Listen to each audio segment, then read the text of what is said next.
Vítejte u prvního dílu Roboblox. A hádejte, jaký dneska hrajeme mod Dead Zone.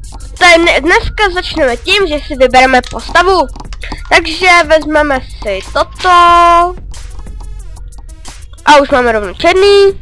Kůž necháme. A černé oblečení. Takže a toto zatím takhle si vybíráte. Tak jdeme. Teďkom ukážu možná potom všechno. A dneska půjdeme do Dead Zóny. Jak řečeno do zóny, kde jsou zombíci. A my.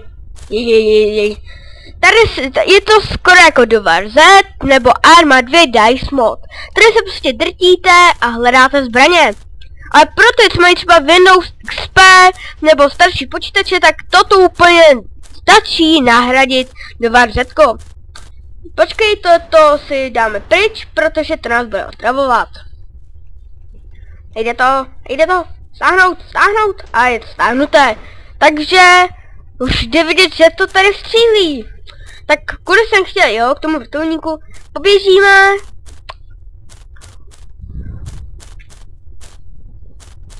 Něco tam je, tak se koukneme. Bohužel máte na začátku malinký baťoch.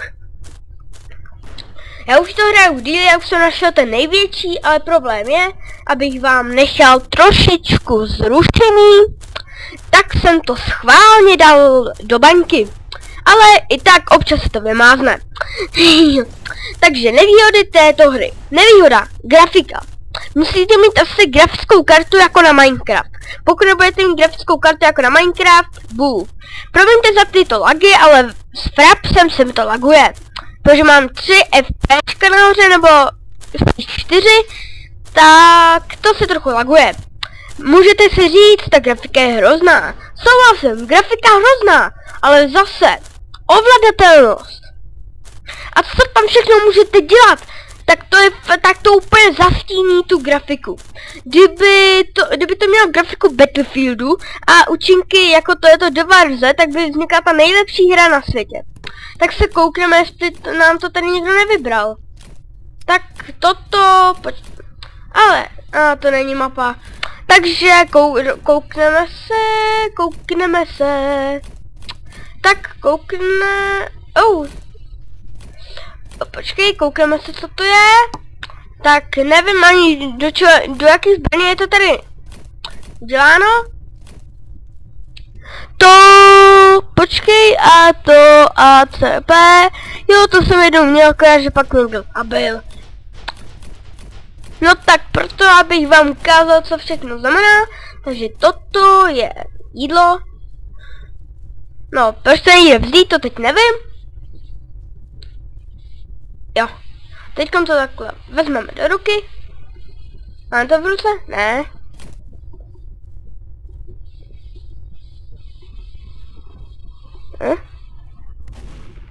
Tak ale nejdřív se koukneme na tohleto, co to je. Tady si někdo udělá barikádu. No tak... Docela hezký. I když docela mě... Ale, co to je?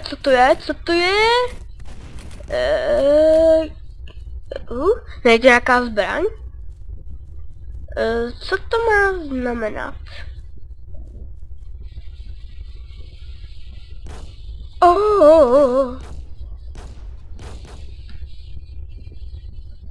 Hustý. To je dvojhlavňovka.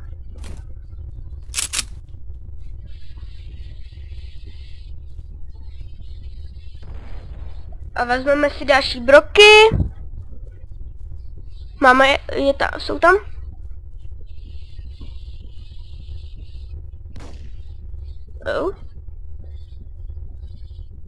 Já jsem ji asi odhodil. No tak máme tuto broknu a nabijeme si ji, proč ne?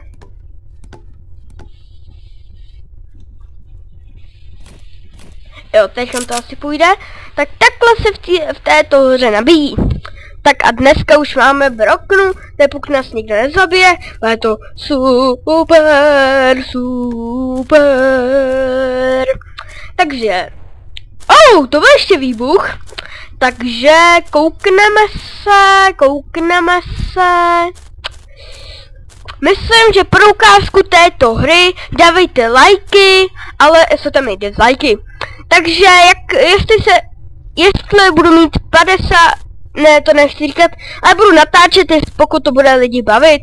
Aspoň do měsíce se kouknu, musí tam být aspoň 60 lajků nebo hodně komentářů, abych řekl, že to lidi baví. To jsem si teďkom lehnul. Takže pro ukázku této hry to bylo všechno a ahoj!